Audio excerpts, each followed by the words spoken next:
ahí? Bueno, hola, buenas tardes. Gracias por acompañarnos en el inicio de estas jornadas dedicadas a Rodolfo Fowil.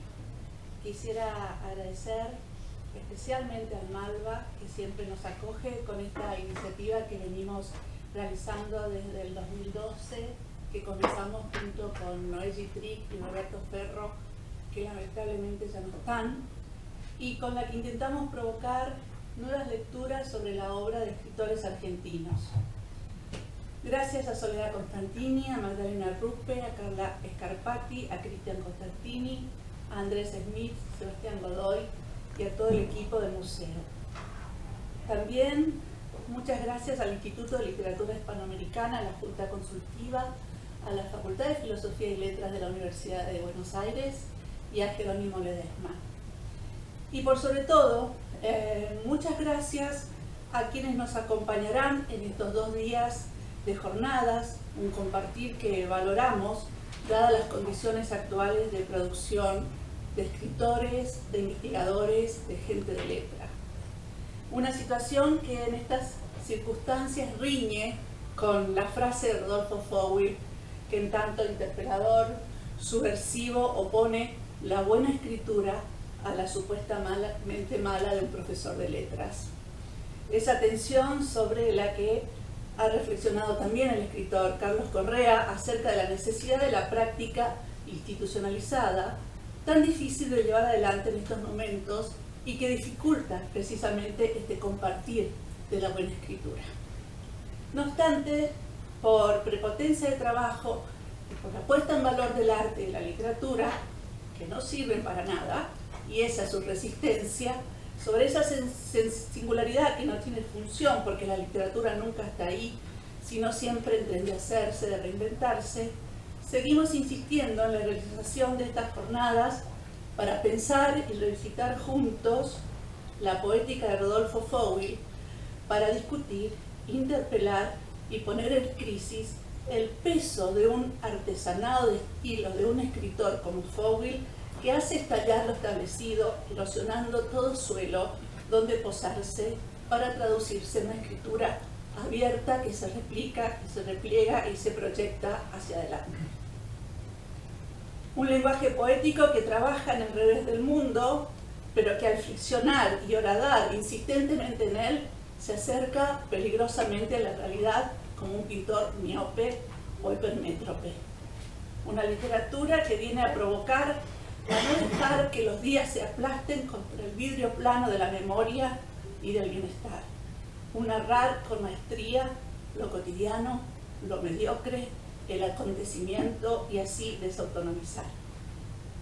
En esa dirección, su figura de escritor resulta productiva, ya que a ella contribuye el publicista, el sociólogo, el editor y la potencia de una escritura periodística que se ha compilado y titulado bajo el nombre nada menos de los libros de la guerra.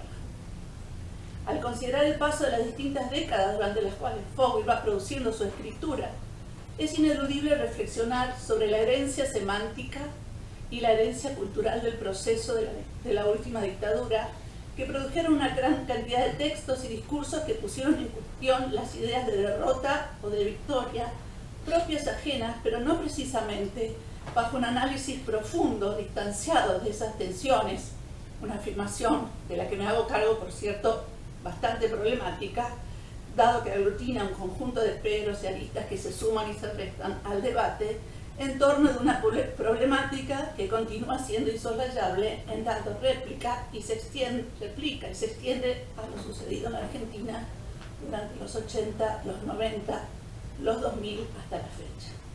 En esa dirección, por ejemplo, Beatriz Arlo, en tiempos pasados, realiza una fuerte crítica al giro subjetivo que ella lee sobre ese pasado en textos y otros soportes como el cine de Albertina Carri, advirtiendo acerca de los riesgos de perder de vista la historicidad y la fuerza política de ese tiempo vivido. Pilar Calveiro sostendrá en cambio que de relegar el testimonio a otra fuente de archivo sería ignorar la potencia de denuncia y de resistencia de esas voces. En un desvío, Rodolfo Fowil mediante una operación fuertemente corrosiva, desplaza las operaciones de la violencia sobre los cuerpos de los que testimonian y sobre los cuerpos de los desaparecidos para denunciar otra forma de violencia. La dictadura militar no fue cívico-militar, sino una operación de carácter banquero, oligárquico y multinacional, cuya victoria fue enmascarada por la violación de los derechos humanos. Esa metaposición de escritor no solo se lee en sus escritos de los libros de la guerra y en estados alterados, sino también en sus novelas, en situaciones y personajes tales como En otro orden de cosas y Vivir afuera. El sedazo de la mirada juliana, en tanto cifras subterráneas de la hechicera y por lo tanto fracaso o victoria de la guerra de Malvinas, aún resuenan y se atomizan en la Argentina a 5 décadas del golpe militar. La particularidad de esa obra, por tanto, exige criticidad. Nos obliga como lectores a bucear en las dimensiones de la imaginación crítica, libres de todo condicionamiento utilitario, para producir conocimiento, para imponer y o poner en cuestión una escritura en proceso que reúne deslizamientos, vaivenes, desvíos, rescates, visibilidades. Una potencia de masa literaria en la que se interceptan restos y reescrituras, estados de la cuestión que nos interpelan y nos hacen imaginar y que se resignifican a partir de la publicación de textos post-mortem y de, acá está Constanza Penazzini y Esteban Vitesnik, de la construcción y la puesta a disposición de todos del archivo FOWI. Bueno, ahora vamos a conversar con ellos. Bueno, muchas gracias.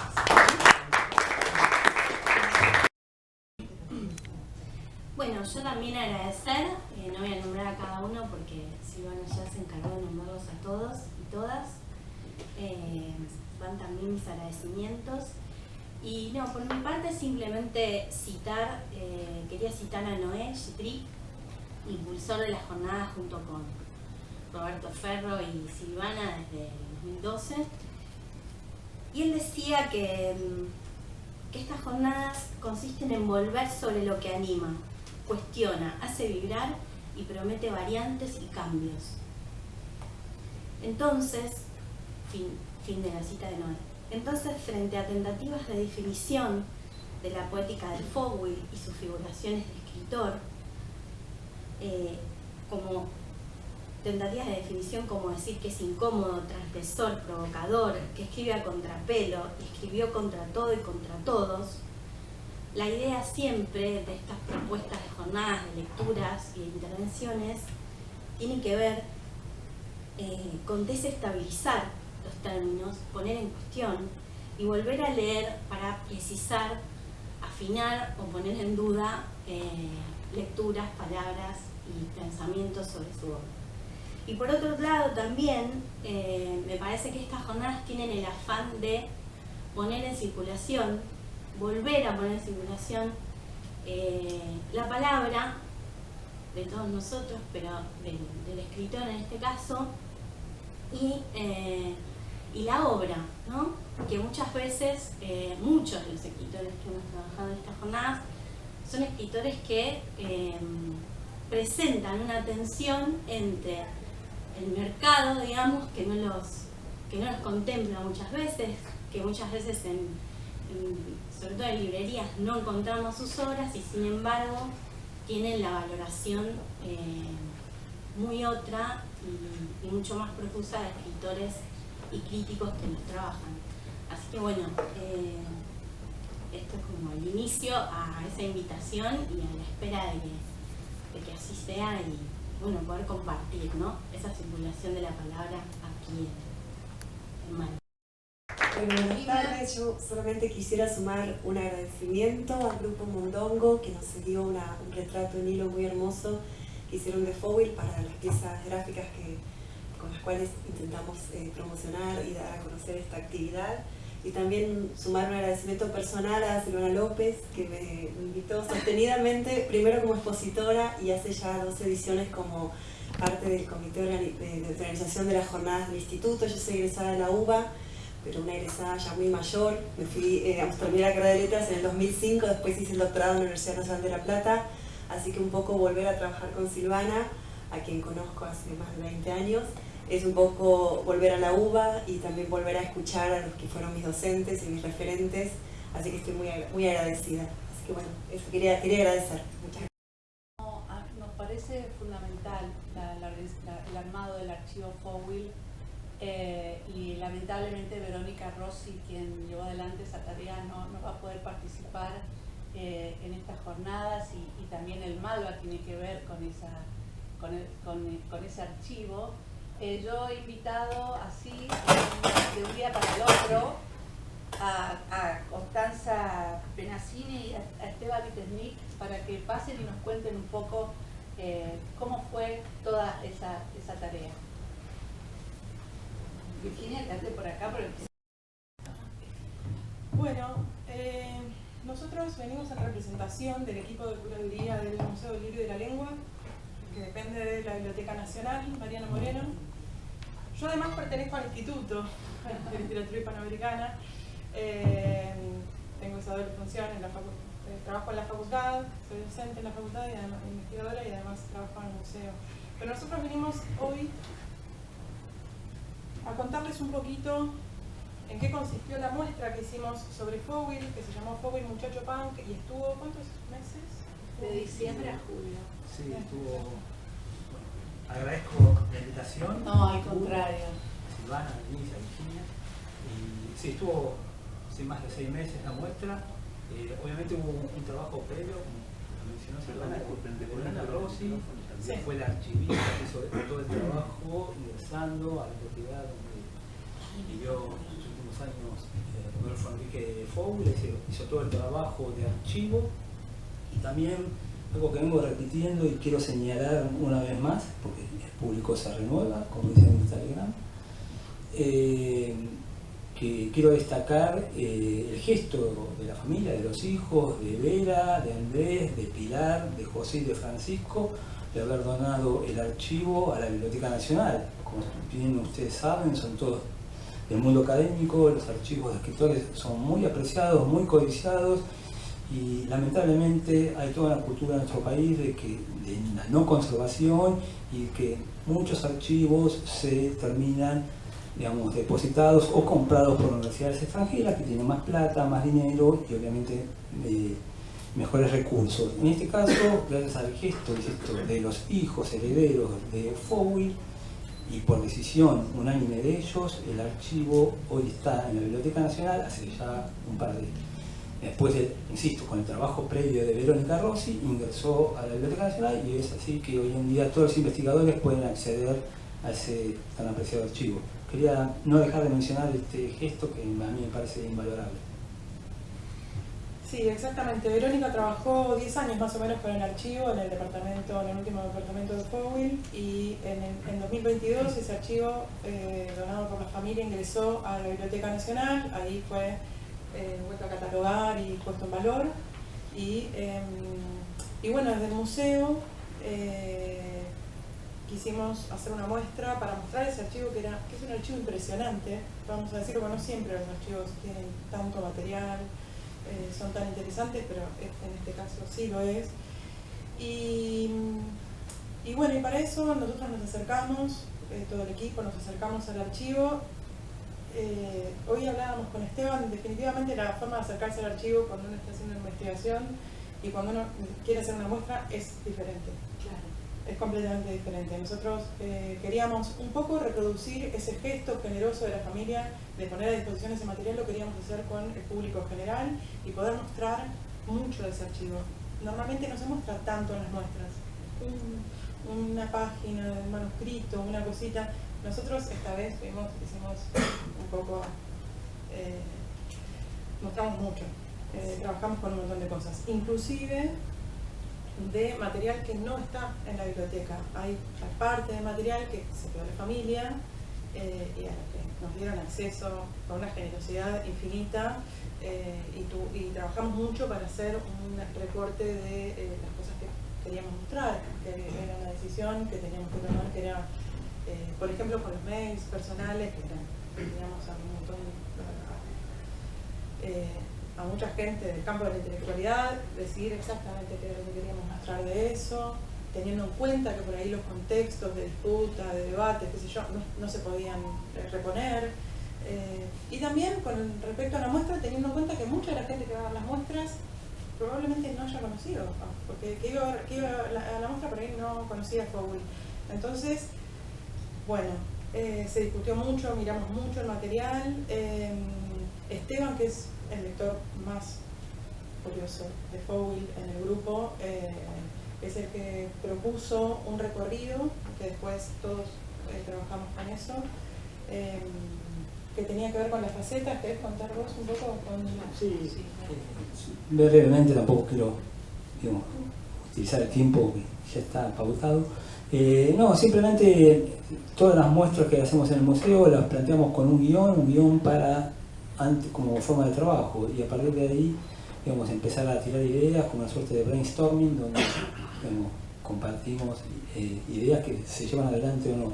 Y en este caso lo que hicimos fue medio dar vuelta la bibliografía de Fowell y empezar por el libro de la introducción, que nos servía como título, y titular toda la muestra o todos los compartimentos o estadios de la muestra con ciertas obras de Fowell. Así la primera estación se llamaba la introducción, la últimos movimientos, en el medio estaba Los Pichiciegos con La Gran Ventana de los Sueños, y después estaba Nuestro Modo de Vida como un momento de producción entre los 70 y los 80, donde ya la misma crítica, el mismo Ricardo Estrafase, a partir de su libro que salió a fines del año pasado, editado por Blatis Ríos, que está acá Damián, ese gran ensayo bibliográfico de Ricardo, donde da cuenta que entre los 70 y los 80 se produce, digamos, esa suerte de tsunami Fowell, donde él va a tirar toda su batería y producción cuentística, ya sea, digamos, en cuentos, en novelas y en distintas publicaciones para medios, digamos, gráficos. Un poco esa era la idea de la muestra, y también rescatar un costado de Fowell que era muy popular y que a nosotros nos parecía que ya estaba muy citado, que Fowell siempre fue muy fotogénico, digamos, una persona que siempre intervino en el campo cultural argentino. Entonces la idea era un poco también mostrar que también está en su literatura toda una serie de fotos y de fotografías que tienen que ver con fotocarnet, fotos de documentos que no son las conocidas, son las fotos incluso que uno sale feo, que uno, digamos, oculta, no se atreve a mostrar, por eso la tapa del catálogo, son todas estas fotos carnet que, a su vez, insisto, está en su literatura, porque la literatura de Fowell, que recorre mucho el periodo de la dictadura y de los principios de la democracia, es una época, o hay un espíritu de época, un zeitgeist donde en su literatura se refleja todo el tiempo, los personajes tienen que mostrar el documento. Hay muchas situaciones donde los personajes de Fowell se ven obligados a mostrar el documento. Eso está muy reflejado en su literatura. Me parecía como una suerte de hilo a tirar de ahí para, como otras tantas cosas que nos parecían importantes. Y por último, decir que, bueno, hicimos la muestra de Fowell con una urgencia, no era el contexto más indicado para hacer la muestra, a partir de lo que vive la universidad pública, los recortes, pero como había ingresado recientemente al archivo de la Biblioteca Nacional, y ese archivo era muy importante, y nosotros éramos lectores de Fowell, queríamos que en el museo ser los primeros a hacer una muestra alrededor de Fowell, a pesar de un presupuesto muy bajo, y agradeciendo obviamente que sin el apoyo de la familia no lo podríamos haber hecho. Y como Fowell decía, escribo para que no me escriban, nosotros hicimos una muestra porque no la hagan otros.